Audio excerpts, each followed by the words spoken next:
삼전 110조 원 폭락, AI 채권 금리 폭등, 청년 일자리 증발. 정말 뉴스 제목만 모아놔도 심장이 먼저 경제 상황을 체감하는 날입니다.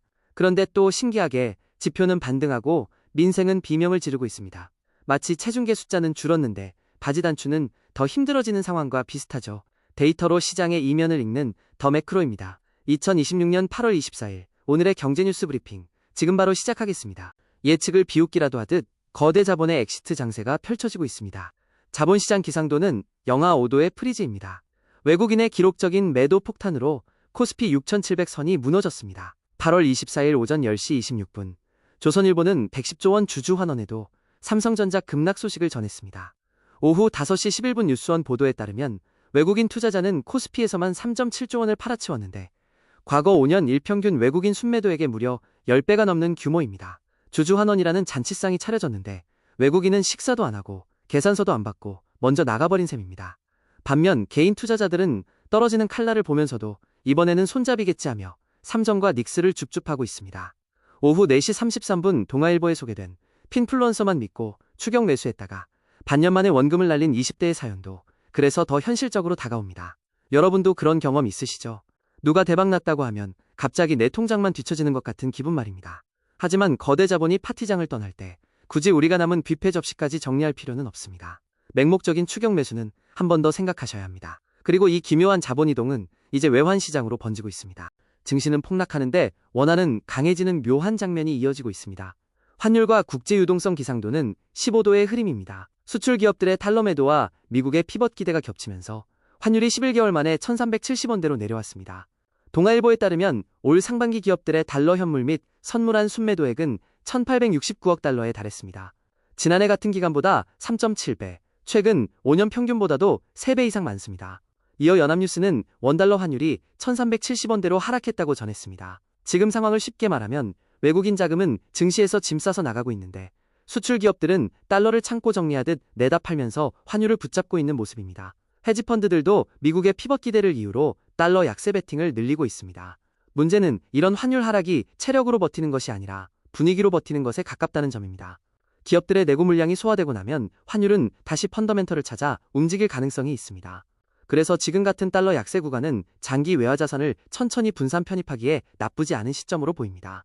자, 이제 1000조 원 규모의 AI 머니 전쟁이 어떤 청구서를 보내고 있는지 보겠습니다. 1000조 원 규모 AI 전쟁의 청구서가 날아오고 있습니다. 금융시장과 통화정책 기상도는 8.55도의 경고입니다. 글로벌 AI 경쟁이 시중 자금을 블랙홀처럼 빨아들이면서 대출 시장에 심각한 병목이 생기고 있습니다. 연합뉴스에 따르면 빅테크의 대규모 자금 조달 때문에 우량채조차 정크본드 수준의 비용을 부담하는 상황이 나타나고 있습니다. 그리고 그 여파는 우리 가계로 내려옵니다. 매일경제가 보도한 이 분기 예금 회전율은 4.9회로 26년 만에 최고치였습니다. 사람들의 마음속 계산기는 이제 하루에도 몇 번씩 돌아갑니다. 돈이 일 안 하면 내가 대신 일해야 하니까요. 그런데 대출 문턱은 더 높아졌습니다.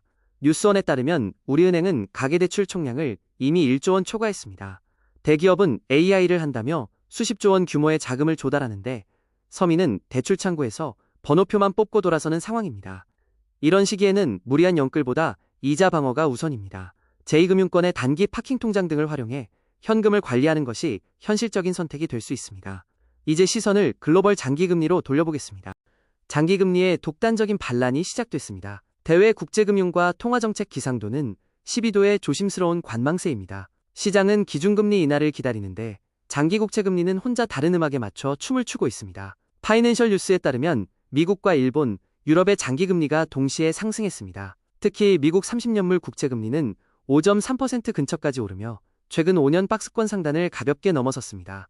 미 연준 카시카리 총재는 이를 인플레이션을 잡기 위한 정상적인 과정이라고 설명했지만 투자자들 입장에서는 전혀 정상적으로 느껴지지 않을 수 있습니다. 재정 적자 우려와 AI 인플레이션 경계감이 겹치면서 기준금리 기대와 무관하게 시장금리는 뛰고 있습니다. 흥미로운 점도 있습니다. 연합뉴스에 따르면 동일가중 S&P 500 ETF가 기존 대형주 중심 ETF 수익률을 앞서기 시작했습니다. 쉽게 말하면 모두가 매그니피센트 7에 몰려가던 시기에서 조금씩 분산 투자로 이동하는 신호가 나타나고 있는 것입니다. 유행 따라줄 서기보다 우량 배당주와 다양한 자산으로 나누는 지혜가 필요한 시점입니다. 그리고 자본은 이미 다음 피난처를 찾고 있습니다. 종이돈의 추락과 금빛 질주가 펼쳐지고 있습니다.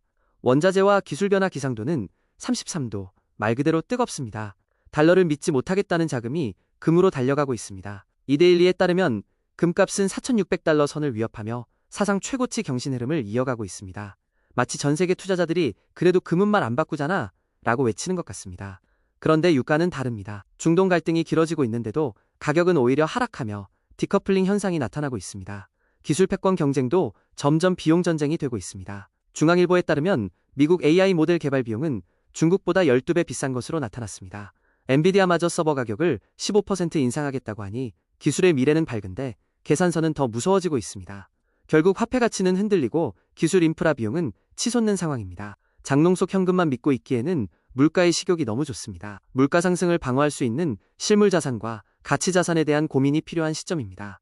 그리고 그 뒤에서는 국가부채라는 시한폭탄이 초침소리를 내고 있습니다. 40조 달러 빚잔치의 청구서가 도착했습니다. 대외 경기 기상도는 구도의 강력한 경고입니다. 미국 국가부채가 임계점에 가까워지면서 우려의 목소리가 커지고 있습니다. 조선일보에 따르면 레이 달리오는 미국이 3년 안에 부채 위기를 겪을 수 있다고 전망했습니다. 미국의 국가부채는 40조 달러를 넘겼고 이자 부담은 눈덩이처럼 커지고 있습니다. 이제는 연간 이자 비용만 1조 달러 규모에 이릅니다. 이데일리는 트럼프가 동맹국인 캐나다에도 50% 관세를 부과하며 무역 갈등을 확대하고 있다고 전했습니다. 또 미국과 일본 국채 금리는 오르는데 중국 금리는 하락하는 뚜렷한 디커플링도 나타나고 있습니다. 거대한 나라들이 빚으로 버티고 관세 장벽을 세우면 그 여파는 결국 금융시장으로 날아옵니다. 그래서 미국 장기국채만 바라보는 단순한 몰빵 전략보다는 포트폴리오 위험을 분산하는 접근이 필요합니다. 그리고 이 거대한 균열은 이제 국내 실물 경제에도 그림자를 들이우고 있습니다. 평균의 함정이 만든 반쪽짜리 호황이 펼쳐지고 있습니다. 실물 경기와 전망 기상도는 14도의 싸늘한 날씨입니다. 숫자만 보면 괜찮아 보이는데 실제 체감 경기는 그렇지 않습니다. 한국 경제는 한국은행의 성장률 전망이 체감 경기와 큰 차이를 보였다고 지적했습니다. 뉴시스에 따르면 경제 성장률 전망치는 1년 사이 1.6%에서 3.2%까지 크게 흔들렸습니다. 결국 반도체 슈퍼 호황이 전체 경제를 좋아 보이게 만드는 착시가 있었던 셈입니다. 가전 빅2의 엇갈린 실적처럼 특정 산업만 잘 되고 나머지는 힘든 양극화도 뚜렷합니다.